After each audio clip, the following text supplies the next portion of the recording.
Desde épocas antiguas, el ser humano ha mirado el cielo nocturno preguntándose ¿qué secreto se esconde? Hemos buscado respuestas en sueños, en rituales, en los márgenes de la conciencia. La fascinación por lo inherente, por lo desconocido, por lo inexplicable, ha alimentado nuestra inalcanzable búsqueda por entender los secretos que se esconden más allá de nuestra percepción.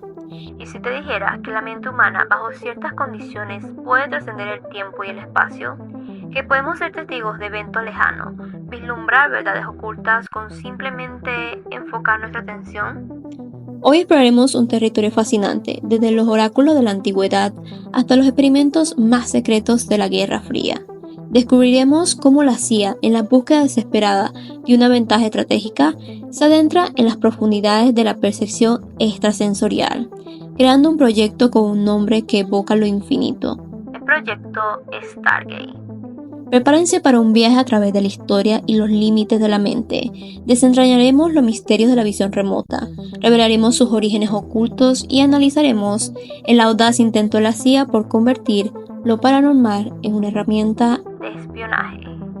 Pero antes, bienvenidos al podcast A la huella de lo inexplicable, donde desentrañaremos secretos perdidos y exploraremos enigmas que han desafiado a las mentes más brillantes.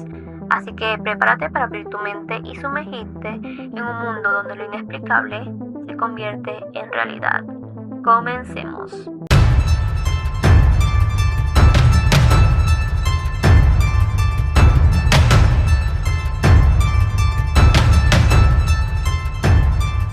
Corre el año 1972. Eres un agente de la CIA durante la Guerra Fría.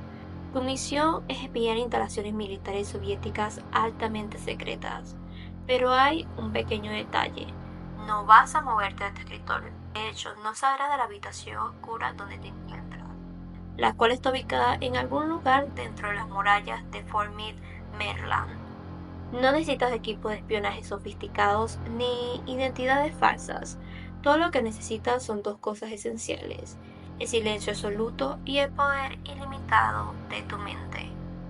Suena descabellado, ¿verdad?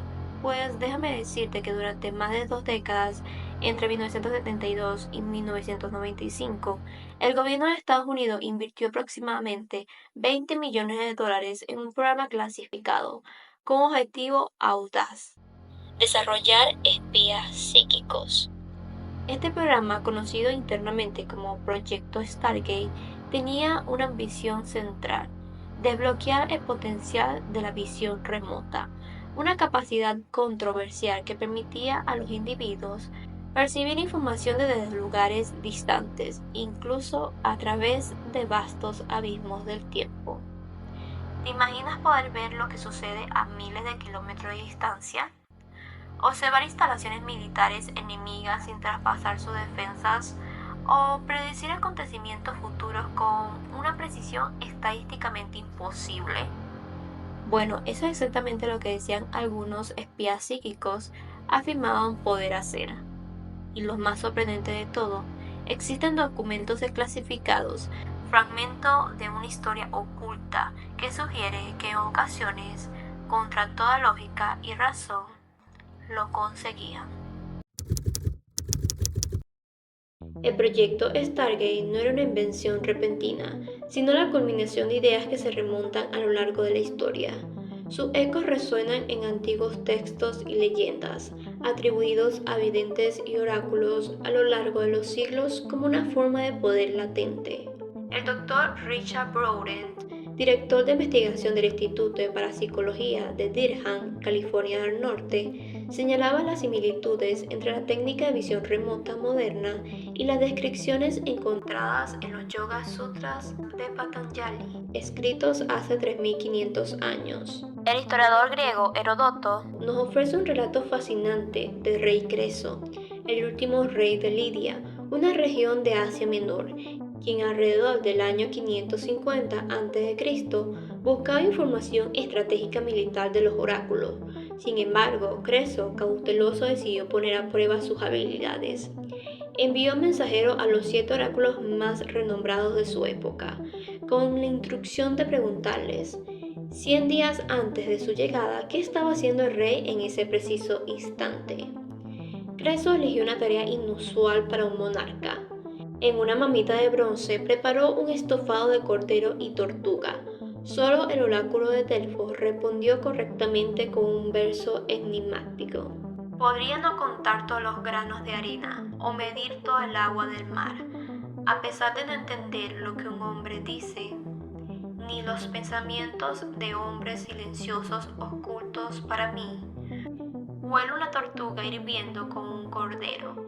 El bronce los sostiene y los cubre también.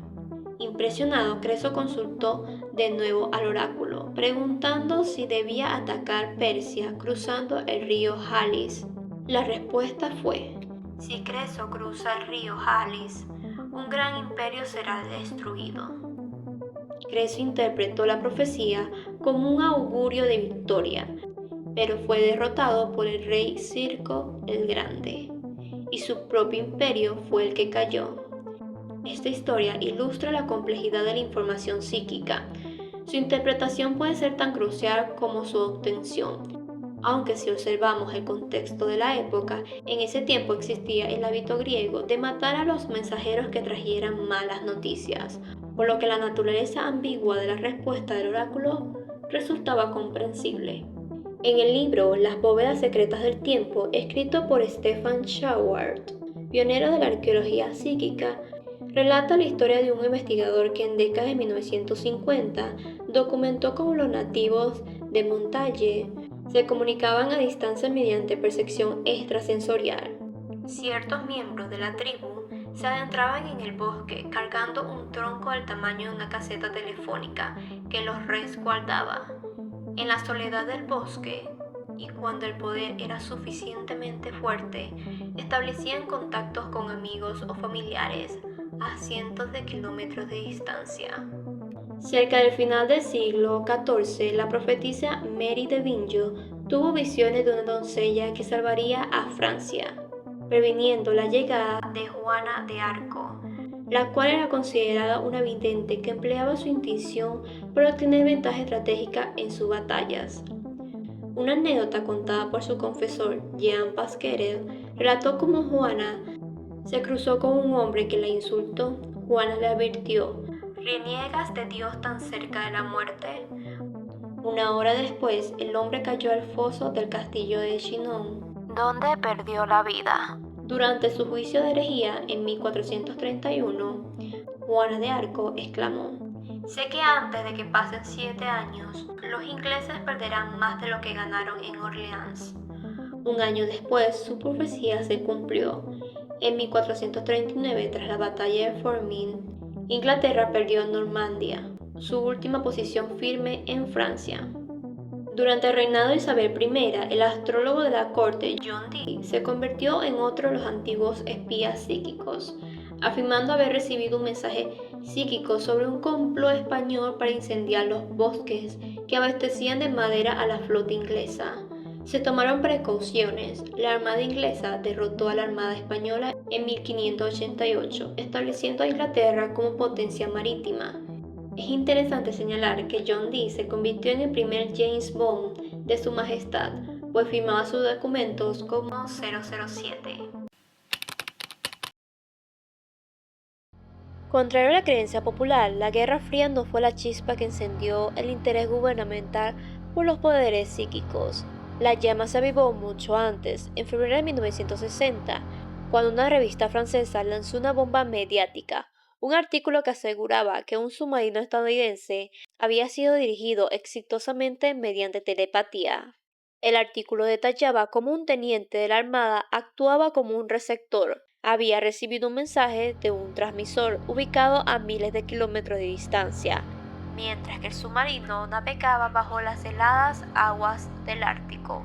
La Armada estadounidense años más tarde desmintió categóricamente la historia, tildándola como un engaño perpetrado por un escritor francés, que posteriormente capitalizó la controversia publicando un libro sobre el tema. Se alegó que el autor ofreció la historia a Gerard Messari, el editor de la revista francesa en ese tiempo, quien más tarde se retrataría admitiendo sus dudas sobre la veracidad del relato.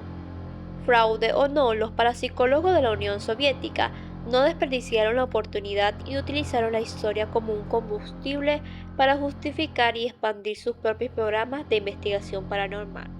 La investigación paranormal en la Unión Soviética había sido sofocada durante la era de José Stanley, ya que la ideología comunista negaba la existencia de un lado espiritual en el hombre, aspecto esencial para la manifestación de la percepción extrasensorial. Sin embargo, en secreto se continuaban realizando experimentos impulsados por la sospecha de que Occidente realizaba investigaciones similares. Los primeros registros oficiales del interés de estos fenómenos en Rusia se remontan a la época zarina. En la época de 1890, el gobierno ruso creó una comisión para estudiar la lectura mental. Para 1917, científicos soviéticos ya estaban formulando teorías revolucionarias. ¿El cerebro es capaz de emitir algún tipo de radiación similar a las ondas de radio? Esta teoría puede sonar un poco descabellada, pero fueron propuestas no por místicos o chamanes, sino de investigadores con formación científica que buscaban una explicación materialista a fenómenos aparentemente inexplicables. Los soviéticos se tomaron esta línea de investigación muy en serio, tanto que cuando estalló la Guerra Fría, contaban con laboratorios enteros dedicados a la exploración del potencial militar de las capacidades psíquicas. Aquí es donde la historia da un giro aún más intrigante. En el año 1972 marcó un punto de inflexión en la Guerra Fría, un evento que trascendió la mera geopolítica para adentrarse en los territorios inexplorados de la mente. La CIA, sacudida por informes inquietantes, descubrió que la Unión Soviética estaba canalizando vastos recursos hacia la investigación de fenómenos psíquicos. La perspectiva de una Unión Soviética armada con poderes mentales desató una ola de pánico. ¿Podrían los soviéticos sondear las mentes de los líderes occidentales, desentrañando sus secretos más profundos? Peor aún, ¿podrían manipular sus pensamientos torciendo el curso de la historia con una sutil influencia mental?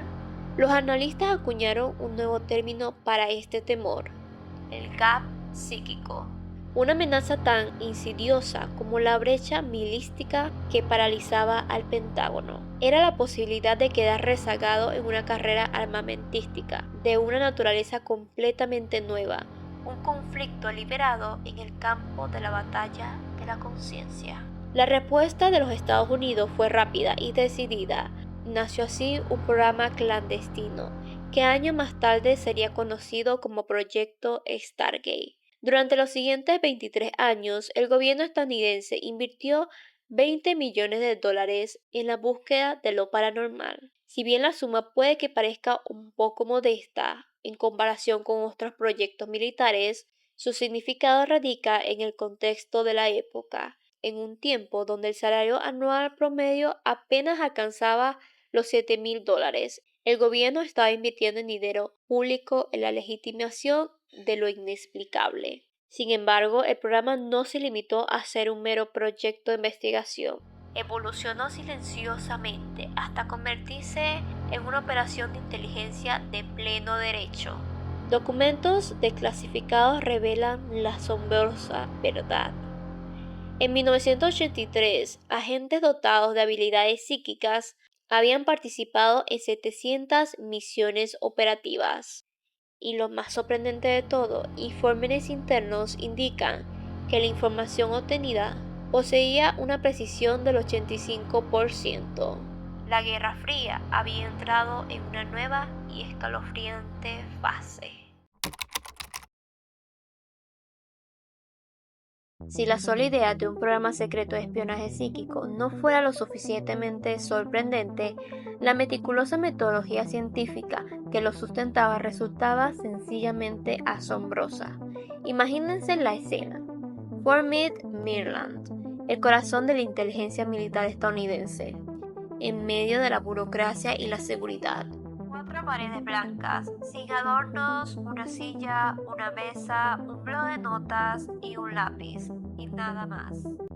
La misión, aparentemente imposible, es sencilla: describir un objetivo ubicado a miles de kilómetros de distancia, sin mapas, sin fotografía, ni información previa. El participante, un visor, como solían llamarles a los espías en ese proyecto, se enfrentaban al abismo de lo desconocido. Lo que está a punto de ocurrir es una sesión de visión remota, un protocolo cuidadosamente diseñado para desentrañar los misterios de la percepción extrasensorial. Pero, ¿qué es exactamente la visión remota? Tal como lo definen los documentos desclasificados, es la capacidad de acceder a información sobre lugares, objetos o eventos distantes a través de medios puramente mentales. No se trata de una habilidad mística reservada para los iluminados, sino de una técnica estructurada, un proceso meticuloso que busca convertir la intuición en información utilizable. Lejos de los clichés de la clarividencia hollywoodense, la visión remota se revela como una práctica sorprendentemente metódica, casi burocrática. El visor recibe coordenadas geográficas cifradas o un sobre sellado que contiene una fotografía del objetivo. A partir de ahí, bajo la atenta mirada de un supervisor, se inicia una sesión cronometrada. El visor comienza por describir las características generales del objetivo, la esencia del lugar o la forma del objeto. Poco a poco se va añadiendo detalles, texturas, colores, sensaciones, cada observación. Por insignificante que parezca, se registra meticulosamente, sin especulaciones ni interpretaciones personales. El objetivo es crear un registro objetivo de las percepciones, una huella mental del objetivo distante.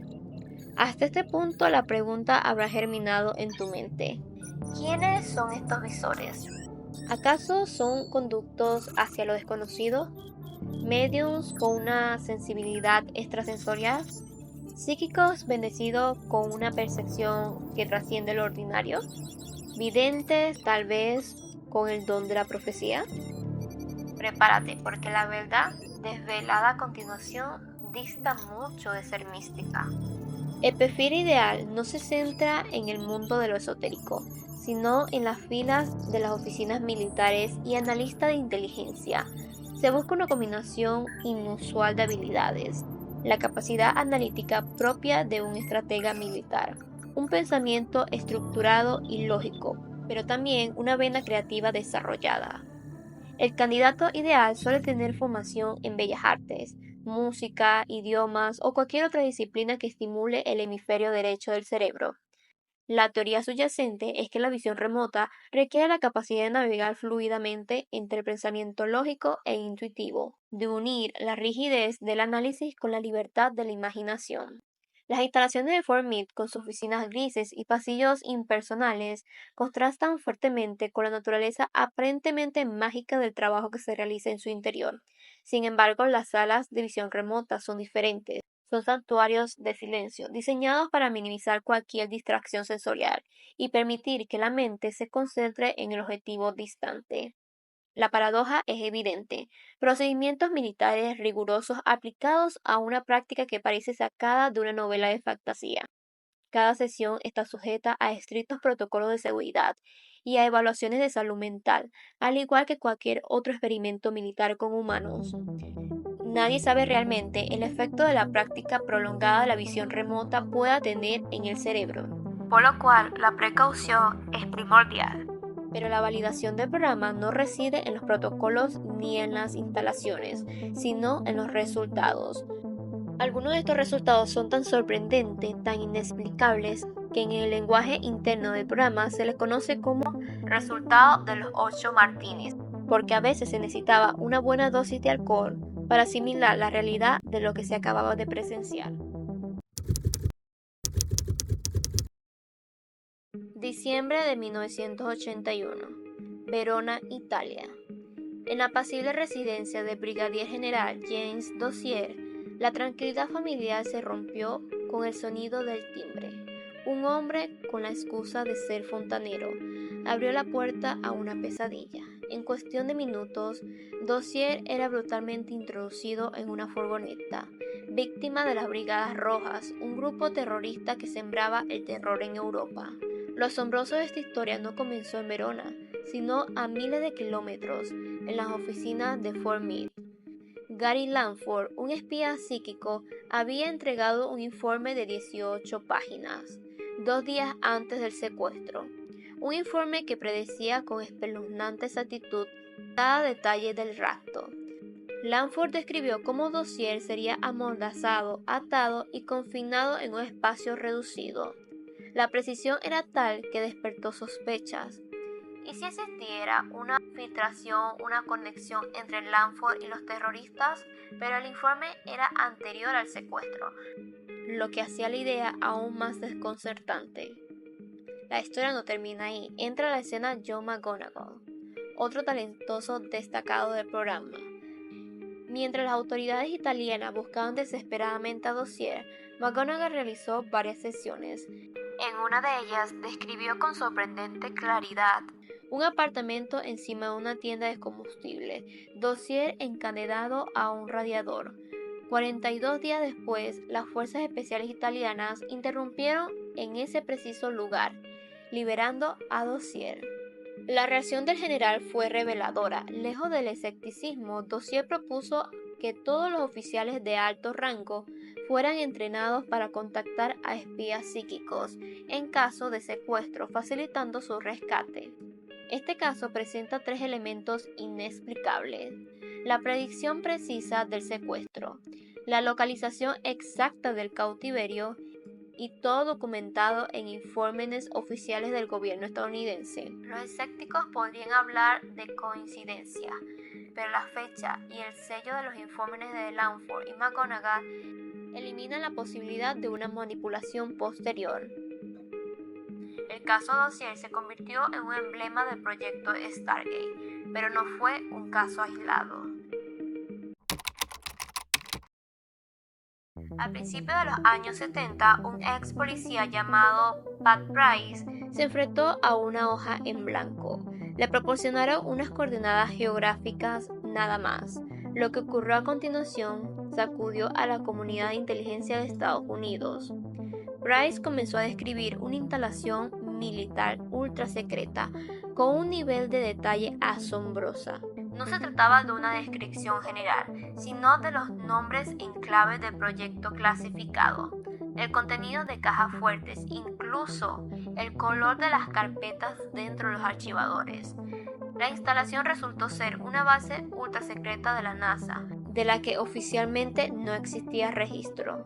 La comunidad de inteligencia entró en pánico. Se inició una investigación interna masiva, convencidos de que había una filtración de información, pero no encontraron nada. Price simplemente lo había visto. En septiembre de 1979, Joe McGonagall realizó un ejercicio de visión remota precognitiva que desafió toda lógica. Fotografías satelitales mostraban actividad sospechosa alrededor de un edificio cerca de una gran masa de agua en el norte de Rusia. El Consejo de Seguridad Nacional quería saber qué sucedía. A McGonagall se le dieron solo las coordenadas geográficas y se le pidió que describiera el sitio.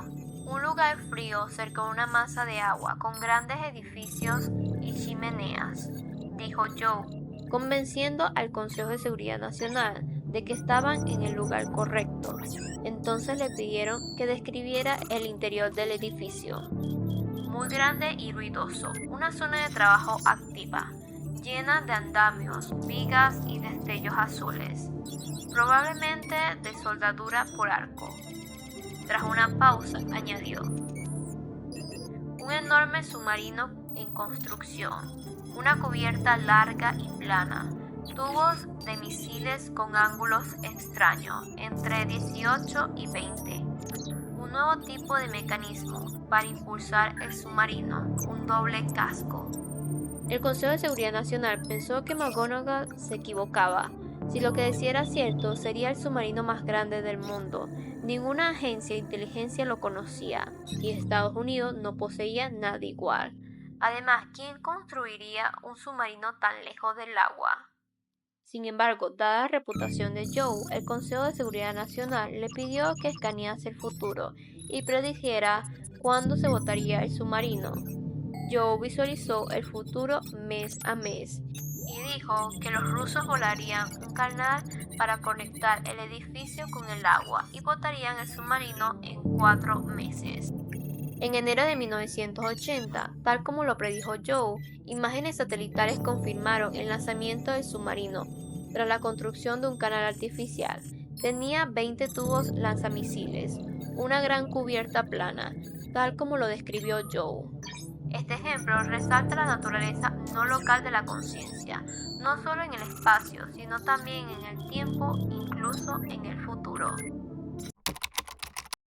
Uno de los aspectos más intrigantes revelados en los documentos desclasificados es un experimento en el que un psíquico fue invitado a explorar el pasado remoto de Marte.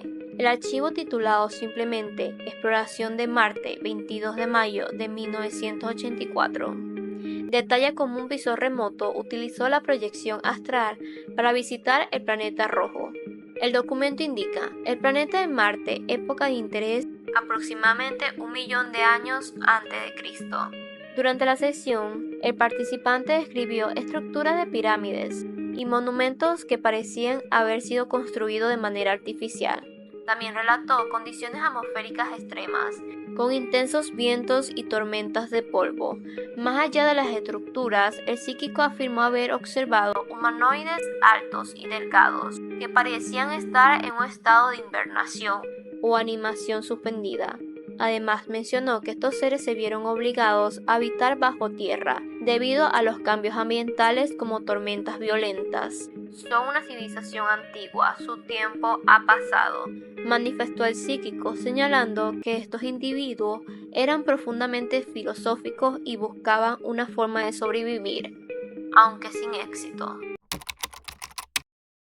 En 1983, el programa Stargate se encontraba en su apogeo. Tras más de 700 misiones operativas, presumían de una asombrosa tasa de éxito del 85%. No se trataba de simulacros, sino de incursiones reales en el mundo del espionaje. De las 504 investigaciones secretas conducidas por el Instituto de Investigación de Stanford y el grupo de Fort Meade para diversas agencias, 17 de las 19 entidades gubernamentales que utilizaron su servicio solicitaron nuevas misiones. Sin embargo, la pregunta inevitable persiste: si el programa era tan efectivo, ¿por qué fue clausurado? ¿Qué dictaminaba la ciencia al respecto? En un acto sin precedente, el gobierno de Estados Unidos sometió un programa de espionaje clasificado a un riguroso escrutinio científico. En 1995, momentos antes de su cierre, la CIA encargó una evaluación independiente por 2 expertos, la estadística Jessica Utts y el psicólogo escéptico Ray Hartman. El informe de Jessica fue sorprendente, pero no en el sentido esperado. Tras analizar innumerables sesiones de visión remota, llegó a la conclusión de que los resultados eran estadísticamente imposibles de atribuir al azar. La probabilidad, según sus cálculos, era de 1 entre varios millones. Sus propias palabras fueron: los fenómenos demostrados en estos experimentos son tan extraordinarios que deberían estar provocando una revolución científica. Hartman, reconocido por desenmascarar fraudes paranormales, presentó sus conclusiones. Sorprendentemente, no encontró evidencia de manipulación ni falsificación de datos. Admitió que los resultados planteaban un desafío para los escépticos. No habían problemas metodológicos evidentes. ¿Cómo asegurar la ausencia de filtraciones involuntarias de información? ¿Cómo medir objetivamente el éxito de su visión? Todas esas interrogantes seguían flotando en el aire, pero los resultados eran innegables. El debate se centró en la interpretación. Un vidente podía describir una estructura metálica alta cerca del agua. Los defensores argumentaban que se trataba de un faro, mientras que los escépticos replicaban que podría ser un poste telefónico junto a un charco. La vaguedad de las descripciones era un punto de fricción constante. Sin embargo, Stargate no se basaba únicamente en interpretaciones ambiguas. Sus mayores logros se tradujeron en detalles específicos y verificables. Un objetivo paradigmático fue la descripción precisa de Joe McGonagall de una nueva clase de submarino soviético con su diseño revolucionario, meses antes de que los satélites lograran captar sus primeras imágenes. El análisis científico nos enfrenta a tres posibilidades. Primero, una coincidencia monumental, repetida cientos de veces. Segundo, una filtración de información tan sutil que se escapó de la detección de la CIA. Tercero, un aspecto desconocido de la mente humana que aún no hemos comprendido. Mientras tanto, al otro lado del mundo, los soviéticos no permanecían inactivos. Mientras tanto, Estados Unidos invertía modestos recursos en Stargate. La Unión Soviética destinaba sumas astronómicas a la investigación psicotrónica, con ambiciones que trascendían el mero espionaje.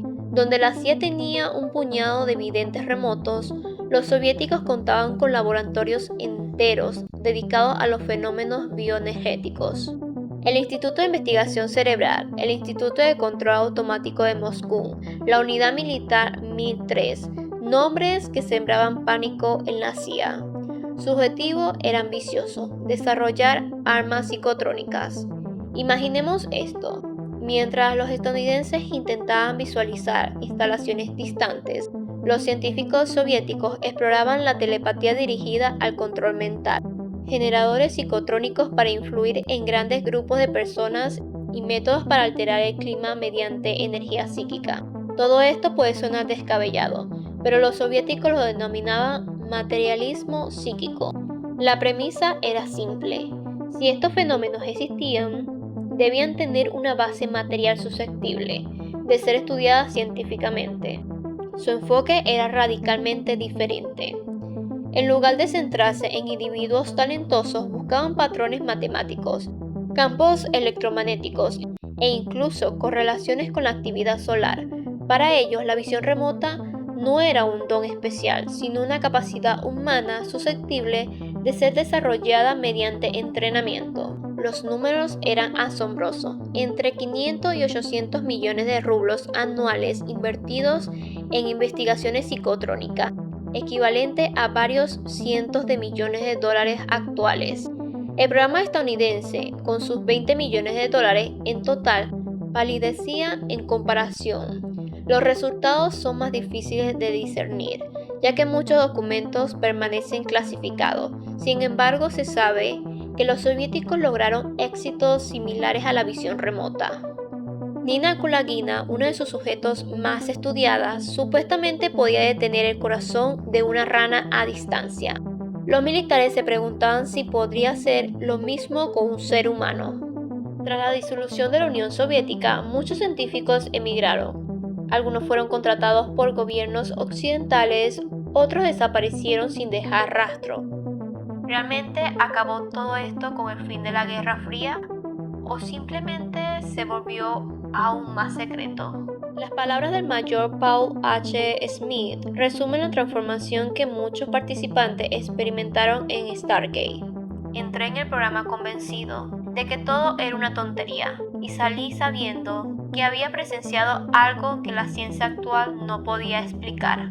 Quizás el testimonio más impactante es el de Joe McGonagall, el visor remoto número 1. Tras miles de sesiones documentadas, continúa activo hoy en día, demostrando sus habilidades en programas de televisión. Afirma que sus habilidades han mejorado con el tiempo. En una ocasión describió un nuevo tipo de grúa en un astillero soviético, un tipo de tecnología que los analistas consideraron inexplicable. 6 meses después, las fotos por satélite confirmaron cada detalle. En los años posteriores al cierre del programa, muchos participantes mantuvieron un perfil bajo, temerosos del ridículo. Pero a medida que se desclasificaron los documentos, más voces se han alzado para compartir sus experiencias. Como dice el Dr. Edwin May, el último director del programa: no estábamos locos ni éramos crédulos, éramos científicos y profesionales de inteligencia, enfrentándonos a evidencia que desafiaba todo lo que creíamos saber sobre la realidad. El proyecto Stargate, según los testimonios de quienes participaron, no se basaba en lo sobrenatural. Hablábamos de un potencial humano inexplorado, de métodos estructurados y de resultados tanto positivos como negativos, que fueron registrados con el máximo detalle. Volvemos a nuestra pregunta central. ¿Qué ocurrió realmente con Stargate? ¿Por qué se canceló un programa con aparentemente éxito? La respuesta quizás desafíe las expectativas. El 23 de junio de 1995, la CIA anunció oficialmente su clausura, alegando un valor operativo insuficiente. Pero surge la duda, ¿cómo un programa con una tasa de precisión documentada del 85% carece de valor? La versión oficial apuntaba a la inutilidad de la información obtenida. Sin embargo, documentos desclasificados sugieren una realidad distinta. La figura de Dave Kraft, uno de los últimos directores del proyecto, nos proporciona una pista crucial: motivaciones políticas. El programa no fue desmantelado por ineficiencia, sino porque nadie quería asumir la responsabilidad de financiarlo. Imaginen la situación: un alto funcionario defendiendo ante el Congreso la inversión en espías psíquicos. El éxito era irrelevante. El riesgo político era demasiado elevado. La ironía reside en que el cierre coincidió con la cúspide de sus logros. En sus años finales habían perfeccionado sus técnicas hasta tal punto que diversas agencias gubernamentales seguían requiriendo sus servicios de forma encubierta. En el mundo del espionaje, un activo valioso no se destruye, sino que se oculta y se protege. Tal vez la pregunta fundamental no sería ¿por qué se cerró?, sino ¿en qué se convirtió?